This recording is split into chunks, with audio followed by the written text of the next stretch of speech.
오늘 이 새벽에 우리에게 주신 하나님 말씀은 디모데후서 2장입니다. 5절로 8절 말씀까지 우리 찾으신 줄 알고 한 목소리로 하나님 말씀 읽겠습니다. 경기하는 자가 법대로 경기하지 아니하면 승리자의 관을 얻지 못할 것이며 수고하는 농부가 곡식을 먼저 받을 것이 마땅하니라. 내가 말하는 것을 생각해보라. 주께서 범사에 내게 총명을 주시리라. 내가 전한 복음대로 다윗의 씨로 죽은 자 가운데서 다시 살아나신 예수 그리스도를 기억하라. 아멘. 저희 둘째 이제 아들입니다. 아들하고 저와 이제 띠동갑이거든요. 36살 차이가 납니다. 그래서 얘가 학업을 하면 저도 이제 36년 전에라도 요만하겠구나, 이런 공부를 했겠구나라는 생각을 하긴 합니다.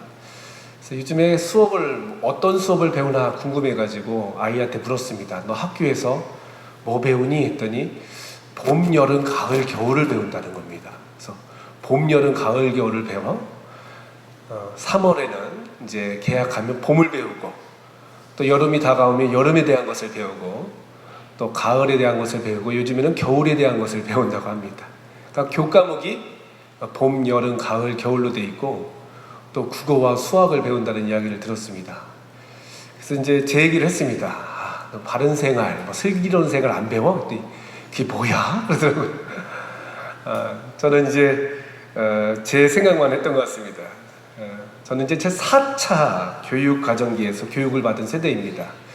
4차 교육과정기는 1981년부터 1987년까지 문교부 고시 442호로 공포된 교육과정이었습니다.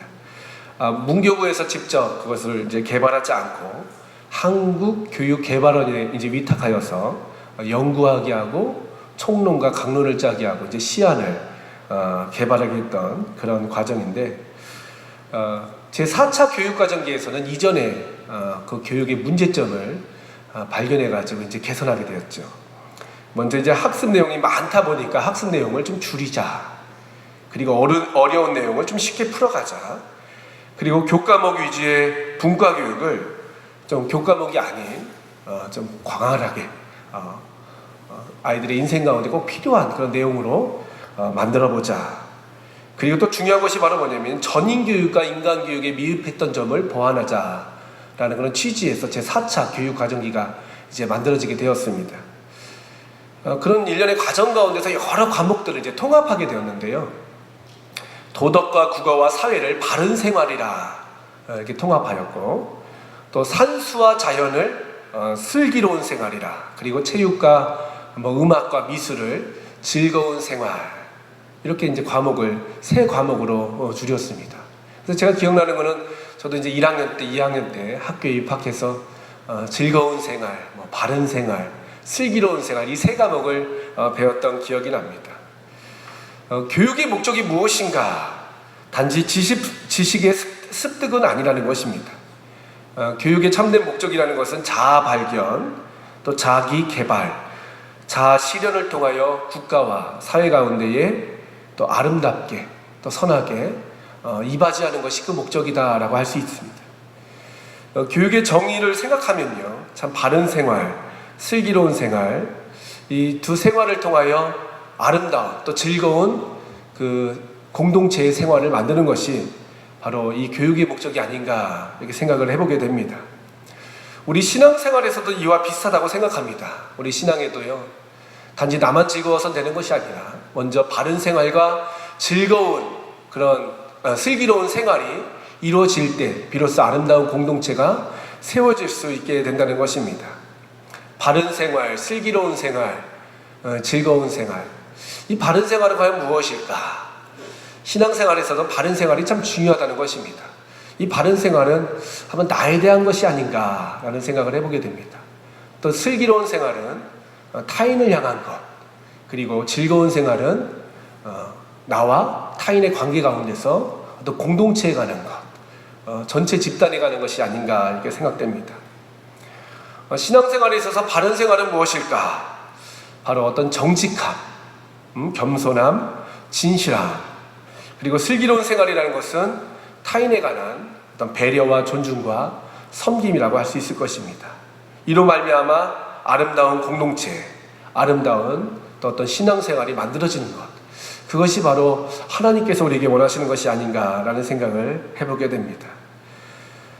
그래서 오늘 이 새벽에는 다 이렇게 언급하기는 시간적인 문제가 있기 때문에 바른 생활이 무엇일까 한번 말씀을 통해서 한번 나눠보고 우리가 한번 바른 생활이 무엇인가 찾아보는 귀한 시간을 가져보려고 합니다.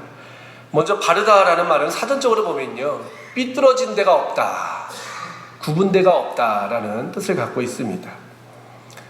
세상에서는 바른 생활을 위해서 철학자들의 가르침이라든지 그들이 주창한 사상과 이념을 가르칩니다. 그리고 또 외적으로는 그에 따른 예절이나 규율을 익히도록 말하고 있습니다. 그러니까 바르게 하기 위해서는 세상에 이롭게 살았던 사람들의 어떤 모습이라든지 그 사람들의 가르침을 다시 한번 이제 반복하면서 그 삶에 대해서, 그런 모습에 대해서 가르치게 되는 것이죠. 어른들을 공경하라, 약자들을 도와줘라, 가진 것을 나눠라, 아니면 타인을 존중하라, 이런 것이 이제 바른 생활의 기본이 된다는 것입니다. 더 중요한 것은 이러한 행동들이 많은 사람들 앞에서 인정을 받아야 된다는 것입니다. 착하게 사는 것, 우리가 쉽게 말하면 이제 이롭게 사는 것, 덕을 세우는 것, 이런 것들이 바른 생활의 기준이 될 수 있다는 것이죠. 그런데 포스트 모던으로 오면서 절대 가치를 부정하게 되면서요, 무엇이 바르냐, 무엇이 참되냐라는 기준이 바뀌고 있다는 것이 문제가 아닌가 생각됩니다. 어떤 절대 가치를 인정하지 않는 것이죠. 예를 들어서 예전에는 인사를 잘하는 것이 어떤 참이라고 했다면 요즘에는 다른 모습의 그런 참을 말하고 있다는 것입니다. 그러니까 마이클 샌들이라는 사람이 있습니다. 하버드대의 아주 유명한 교수인데요. 이 교수가 얼마 전에 그 정의란 무엇인가라는 책을 써서 아주 세상 가운데 베스트셀러 화두가 됐던 적이 있습니다. 저도 그 책을 읽어서 많은 또 통찰력을 얻게 됐는데, 여러 내용이 있지만요, 가장 기억에 남았던 것은 바로 뭐냐면, 정의라는 것이 꼭 다수의 행복을 말하는 것은 아니다라는 것입니다. 공리주의라고 하지 않습니까? 절대 다수의 절대 행복이 예전에는 어떤 정의에 대한, 참에 대한 기준이 되었습니다. 많은 사람이 행복하면 그것이 정의고, 많은 사람이 기뻐하면 그것이 행복이다라고 말했던 시대가 있었다는 것입니다. 근데 그 책에서 그 저자는 이 공리주의에 대한 정의만을 말하지 않다라는 것입니다. 때로는 소수의 어떤 선택이, 소수의 행복이 정의가 될 수 있다는 것입니다. 이런 부분에서 생각한다면 우리 신앙생활 가운데서도 하나님께서 우리에게 주신 참된 바름, 참된 선이 무엇일까? 기존에서는 어떤 착한 행동, 착한 모습이 우리에게 있어서 그것이 바른 생활로 비춰질 수 있었지만, 우리 예수님은 때로는 소수의 행복, 소수의 어떤 기쁨이 정의가 될 수 있고 바른 행동이 될 수 있다라는 말씀을 우리에게 주신 적이 있다는 것입니다. 예수님 당시의 종교 지도자들, 특별히 바리새인들은요, 어떤 바른 생활에 대해서 그들이 어떤 정의를 내리고 그 모습대로 살아가려고 노력했던 것을 바라보게 됩니다. 바리새인들의 바른 생활은 또 첫 번째 외모적인 부분들이 있었습니다. 그들은 어떤 복장을 해야 되고, 어떤 헤어스타일을 해야 되고, 어떤 액세서리를 붙이는 것이 바로 바른 생활의 기준이다. 또한 그들은 이제 행동에 관한 이야기도 했습니다. 기도는 어떻게 해야 되고, 구제는 어떻게 해야 되고, 안식일은 어떻게 지켜야 되고, 또 지식적인 부분도 강조했죠. 율법을 어떻게 해야 되고, 읽어야 되고, 외워야 되고, 이 율법은 어떻게 구성되어 있고, 이런 지식을 아는 것이 바로 바른 생활이다라는 기준을 했다는 것입니다. 이런 모습 때문에 사실 우리 가운데도 내면적으로 보면 이것이 참이구나, 이런 것이 바른 생활이구나 라는 암묵적인 동의가 있다는 것입니다.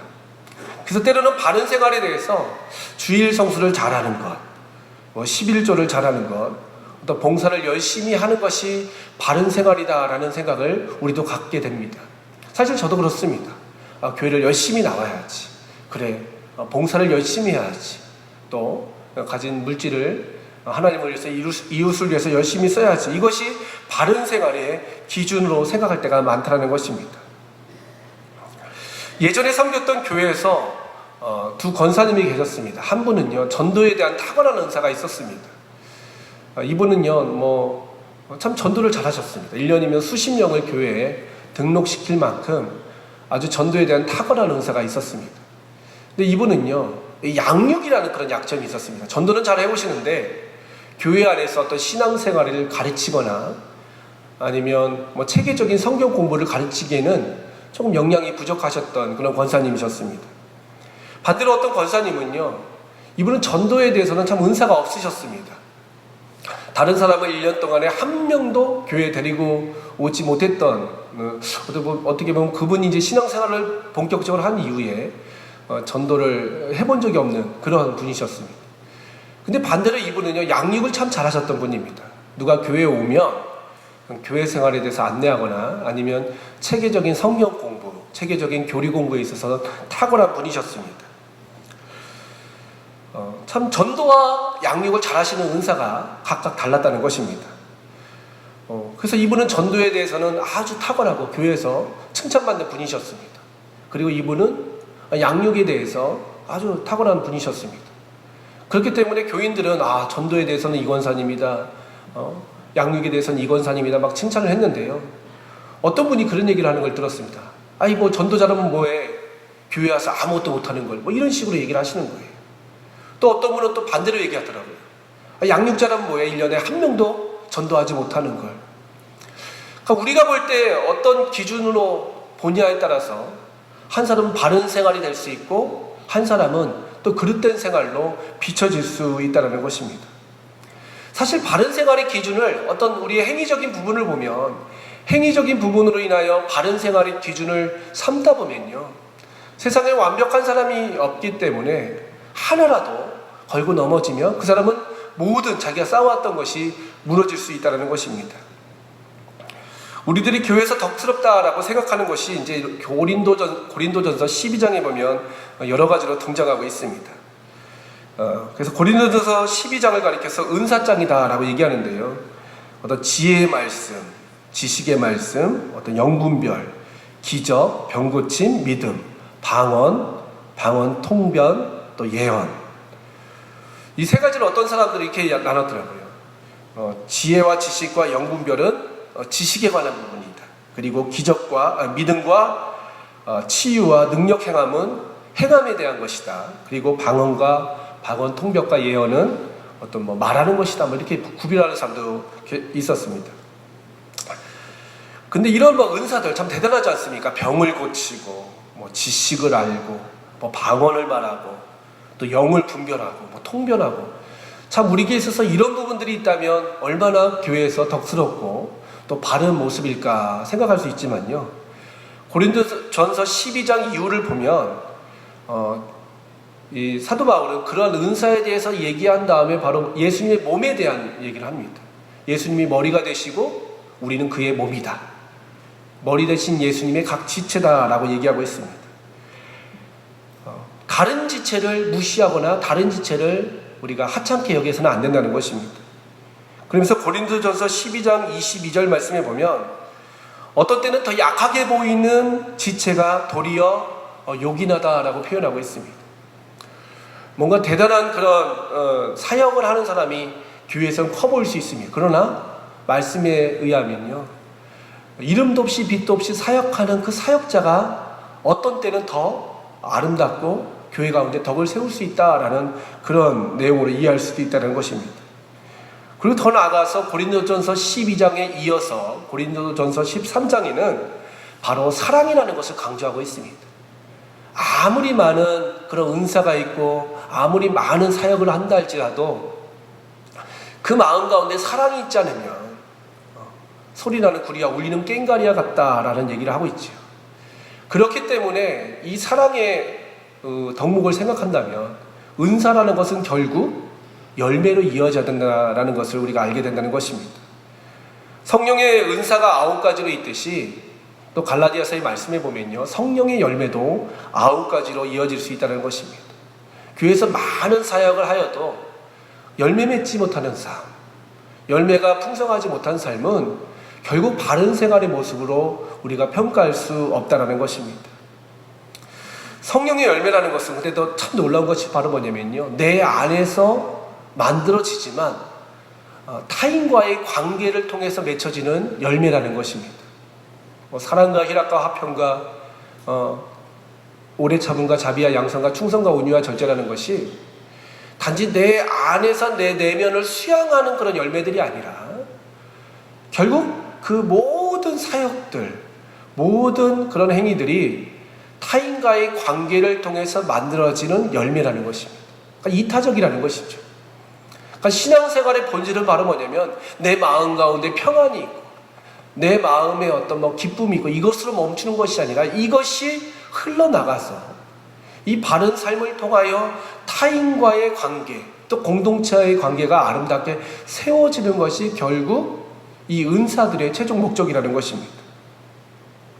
오늘 말씀, 우리가 읽었던 말씀도 사도 바울이 디모데에게 자기의 영적인 아들과 같이 또 같은 동역자와 같이 후배와 같이 생각했던 아끼는 디모데에게 어떤 것이 바른 생활이냐라는 것을 다시 한번 가르쳐주는 내용이 아닌가 생각됩니다.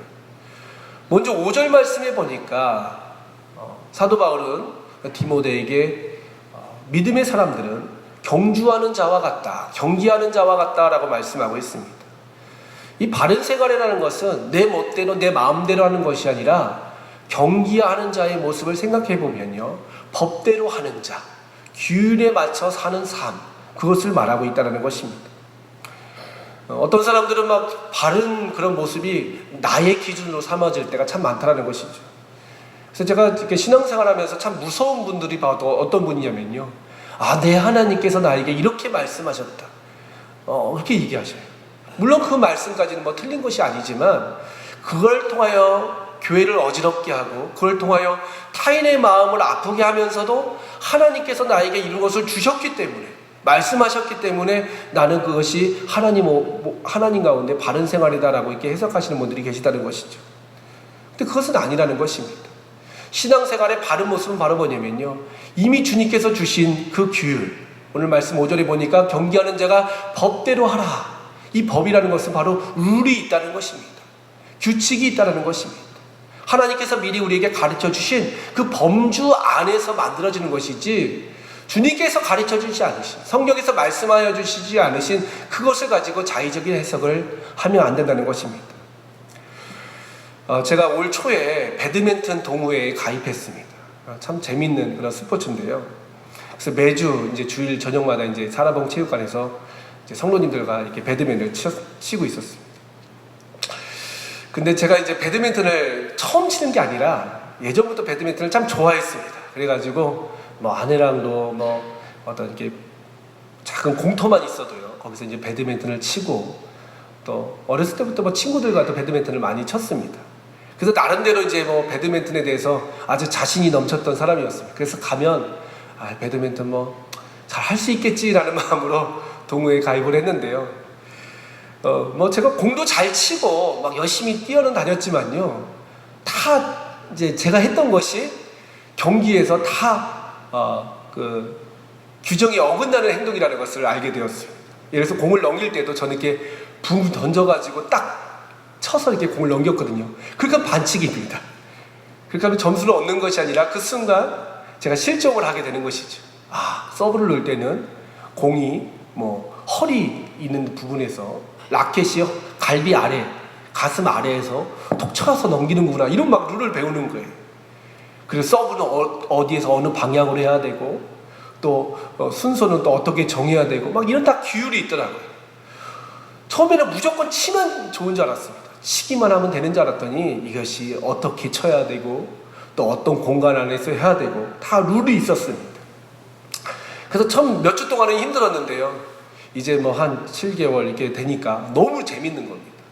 이 규율대로 하니까 경기도 좋고 또 싸울 일이 없습니다. 왜냐하면 룰대로 하기 때문에 모두가 다 인정하고 모두가 다 동의하는 그런 모습으로 경기를 하다 보니까 참 재밌는 그런 시간들을 갖게 되고 있습니다.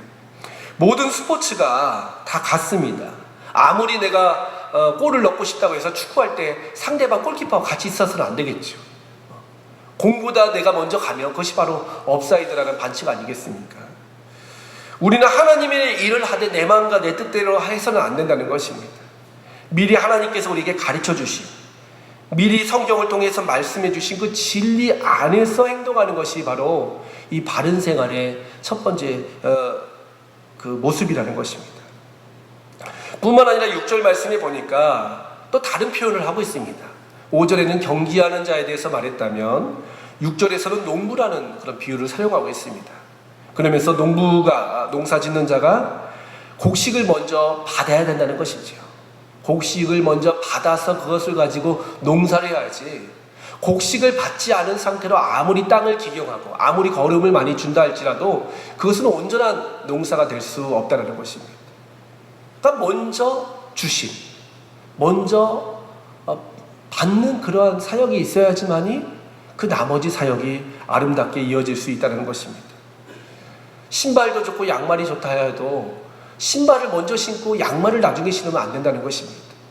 그러니까 먼저 해야 될 것이 있고 나중에 해야 될 것이 있는데, 바로 바른 생활, 바로 온전한 목회, 온전한 신앙생활은 주님께서 우리에게 분부하신, 주님께서 먼저 우리에게 가르쳐 주신 그 말씀대로 사는 것이 바로 바른 생활의 기준이 될 수 있다는 것입니다. 예수님도 이 땅에 오셔서 뜬금없이 사역하신 것이 아니다라고 기록되어 있습니다. 오늘 말씀에 그 8절 말씀에 보니까요, 다윗의 씨로 죽은 자 가운데서 다시 살아나셨다라고 말씀하고 있습니다. 이 예수님을 기억하라라고 얘기하고 있다는 것입니다. 예수님께서 그냥 예언도 되지 않은 상태에서 주님의 말씀과는 전혀 상관없이 별개로 오셔서 별개로 사역하신 것이 아니라 하나님의 아들이심에도 불구하고 구약 성경에 철저하게 그 예언대로 주님이 가르쳐 주신 그 말씀 안에서 예수님도 그런 사역을 하셨고 그런 구원의 역사를 이루어 주셨다는 것입니다. 그러니까 결국 바른 생활이라는 것은 주님 안에서, 복음 안에서 세워지는 신앙생활의 모습이라는 것입니다. 저는 이제 살아가면서 참 두려운 것이 있습니다. 요즘 미디어에서 막 우리 기독교인들에 대한 보도가 자주 나오지 않습니까? 목회자에 대한 얘기, 교회에 대한 얘기, 어떤 성도들에 대한 얘기가 많이 나오는데, 어떤 이해 차이에 대해서는 이렇게 크게 걱정하지 않습니다. 세상 사람들이 이해하는 거라든지 우리가 이해하는 것이 다를 수 있지 않습니까? 세상 사람들은 우리 교회를 바라볼 때에 어떤 그냥 이기적인 집단으로 보지만 그것이 아니지 않습니까? 그런 부분에 있어서는 아무리 미디어에서 교회에 대해서 이렇게 보도를 해도 마음에 큰 요동이 없는데, 가끔 그러한 이제 불편함이 있습니다. 우리가 생각할 때도 잘못됐다, 우리가 생각할 때도 참 문제가 있다, 덕스럽지 못하다. 예수 믿는 사람들이 거짓말을 하거나, 예수 믿는 사람들이 가정에서 폭력을 행사하거나, 예수 믿는 사람들이 도박을 하거나, 예수 믿는 사람들이 성추행했다는 이런 기사가 나오면요, 제 마음의 불편함을 감출 수가 없습니다. 이것은 우리 안에서도 너무나 악한 행동인데 세상 사람들에게 이것이 드러났을 경우에 커지는, 일파만파로 커지는 그러한 부작용에 대해서 너무나 걱정스러운 거예요. 사실 아무리 우리가 예수를 잘 믿는다 하여도요, 세상 가운데에 빛과 소금의 역할을 감당하지 않으면 그것은 바른 생활이 될 수 없겠죠. 예수님께서는 우리에게 먼저 가르쳐 주신 것이 바로 뭐냐면요, 너희가 세상의 소금이 되라, 너희가 세상의 빛이 되라라는 그런 사역을 우리에게 맡겨주셨다는 것입니다. 왜냐하면 예수님도 마음대로 하실 수 있었습니다. 하늘의 능력과 권세로 하나님을 대적하는 자를 한순간에 다 이게 없이 할 수 있는 능력이 있으셨던 분이셨음에도 불구하고 그렇지 않았다는 것입니다. 예수님은 자신의 주권이 있었고 자신의 능력이 있었음에도 불구하고 철저하게 말씀에 의해서 굴복당하셨던 분, 순종하셨던 분이 바로 예수님이셨다는 것입니다. 이런 부분이 요한복음에 여러 차례 등장하는데요, 먼저 요한복음 5장 19절 말씀에 보니까 예수님께서 내가 진실로 진실로 너에게 이르노니 아들이 아버지께서 하시는 일을 보지 않고는 아무것도 스스로 할 수 없다. 요한복음 5장 30절에도 나는 아무것도 스스로 할 수 없다. 요한복음 7장 18절에도 스스로 말하는 자는 자기의 영광만 구하되 보내신 이의 영광을 구하는 자는 참되니 그 속에 불의가 없다. 요한복음 7장 28절에서도 너희가 나를 알고 내가 어디서 온 것도 알거니와 나는 스스로 온 것이 아니니라. 요한복음 8장 28절에도 보면 이에 예수께서 이르시되 너희가 인자를 든 후에 내가 그인 줄 알고 또 내가 스스로 아무것도 하지 아니하고 오직 아버지께서 가르치신 대로 이런 것을 말하는 줄도 알리라. 요한복음 8장 42절에도 나는 스스로 온 것이 아니라, 요한복음 14장에도 보면 스스로 말하는 것이 아니다라고 말씀하고 있습니다. 그러니까 결국 예수님도요, 스스로 이런 모든 사역들을 하신 것이 아니라 철저하게 하나님의 인도하심을 받고 이 땅 가운데 예수님을 보내신 그 하나님의 뜻 가운데서 모든 사역을 완벽하게 하신 것. 그러니까 결국 법대로 주님께서 이미 구약에서 말씀하신 그 말씀 안에서 예수님도 그러한 사역을 하셨다는 것입니다. 결국 우리도 내가 바른 생활을 해야 된다, 내가 정말 참된 그런 선으로 주님 앞에 살아가야겠다라는 결심이 있다면 내 생각이라든지 내 경험이라든지 내 판단이 아니라 예수님을 묵상해야 된다는 것입니다. 그래서 오늘 말씀에 보면 7절과 8절 말씀에 보면 계속 반복하는 것이 바로 뭐냐면요, 생각하라, 기억하라, 그리고 스스로 우리가 예수님께 구하라, 이렇게 말씀하고 있습니다. 내가 할 수 있음에도 불구하고, 이것이 당연한 일이다라고 생각할 수 있음에도 불구하고 예수님이라면 어떻게 하셨을까? 예수님이라면 어떻게 하셨을까? 식당에 가서 종업원에게, 서빙하는 그 종업원에게 예수님이라면 어떻게 하셨을까? 빨리빨리 물 가져와! 이렇게 하셨을까? 아니면 말 한마디에도 하나님의 영광을 나타내며 살아셨을까? 아내에 대해서, 남편에 대해서, 자식에 대해서, 물론 예수님은 결혼 안 하셨지만 예수님이라면 어떤 마음으로 이야기하셨을까? 예수님이라면 내 자녀들에게 어떠한 그런 모습으로 살아가실 수 있도록 도와주셨을까? 그러니까 이런 모습을 생각하는 것이 진정으로 바른 생활의 기준이 아닌가 생각됩니다. 오늘 하루를 살아가는 성도 여러분, 참 우리가 이 바른 생활을 산다는 것은 쉽지 않습니다. 그러나 참 감사하게도 우리의 앞에 먼저 우리에게 본이 되어주셨던 예수님이 계시기 때문에 예수님 모습처럼 하나님의 영광 가운데서 이 땅 가운데 하나님의 나라를 꿈꾸며 아름답게 세워감을 통하여 하나님께서 우리에게 주신 아름다운 모습, 또 아름다운 신앙생활을 귀하게 세워가는 오늘 복된 하루, 또 여러분의 삶이 되시기를 주님의 이름으로 축복합니다. 이 시간도 함께 기도할 때에 하나님, 주님의 모습을 날마다 묵상할 수 있도록 인도하여 주시옵소서. 모든 것을 다 하실 수 있음에도 불구하고 하나님의 그런 뜻을 기억하며 구약의 말씀을 통하여 아름다운 구원의 사역을 이루신 예수님의 모습을 기억하면서 우리에게도 우리 스스로가 결정할 수 있고 우리 스스로가 판단할 수 있지만 그 전에 주님께서 먼저 어떤 모습을 우리 가운데 보여주셨는지, 주님이라면 어떻게 하셨는지, 주님의 마음은 어떤 마음이셨을까 날마다 묵상하며 질문하며 오늘 하루도 행위를 통하여 바른 생활이 이루어지는 것이 아니라 내 내면에 주님의 그런 마음, 주님을 향한 묵상을 통하여 아름다운 생활, 또 바른 생활이 우리 가운데 이루어질 수 있도록 우리 다 같이 한번 이 시간 합심으로 기도하도록 하겠습니다. 은혜와 사랑의 하나님, 감사와 찬양을 돌려드립니다. 우리에게 친히 본이 되어 주시려고 이 땅 가운데서 3년간의 공생애를 통하여 하나님의 뜻이 무엇인지, 하나님의 영광이 무엇인지 신이 우리 가운데 가르쳐 주신 그 주님의 은혜를 저희들이 생각하게 됩니다. 아버지 하나님, 우리 스스로 우리의 판단에 의해서, 우리의 경험이나 우리의 노력에 의해서 세워지는 신앙생활이 아니라 주님께서 먼저 보여주신 그 신앙의 모습을 따라서 우리 또한 아름다운 신앙생활, 아름다운 성도의 모습으로 살아갈 수 있도록 인도하여 주시옵소서. 세상 사람들이 우리를 바라보고 있습니다. 세상 사람들이 손가락질은 그리스도인들이 아니라 정말 내면으로부터 흘러나오는 참된 평안과 참된 기쁨과 참된 용서와 사랑을 통하여 이 세상 가운데 하나님의 영광을 드러내며 살아갈 수 있는 저희들이 될 수 있도록 인도하여 주시옵소서. 우리가 만들어놓은 기준이 아니라 예수님을 묵상함을 통하여 예수님께서 원하시는, 예수님께서 친히 보여주신 그런 모습으로 오늘 하루를 살아감을 통하여 하나님께는 영광이요 많은 사람들에게는 기쁨과 유익을 끼칠 수 있는 저희들의 모습이 될 수 있도록 함께하여 주시옵소서. 오늘 하루를 주님 앞에 위탁합니다. 저희를 다스려 주시고 저희와 동행하여 주시옵소서. 예수 그리스도의 이름으로 기도하옵나이다. 이제는 예수 그리스도의 무한하신 은혜와 아버지 하나님의 극진하신 사랑과 성령님의 교통하심이 오늘 이 자리에 모여서 함께 주님 앞에 은혜를 간구한 성도들 위해, 가정 위에, 생업 위에, 자녀들 위해, 이제와 영원토록 함께 하시길 간절히 축원하옵나이다.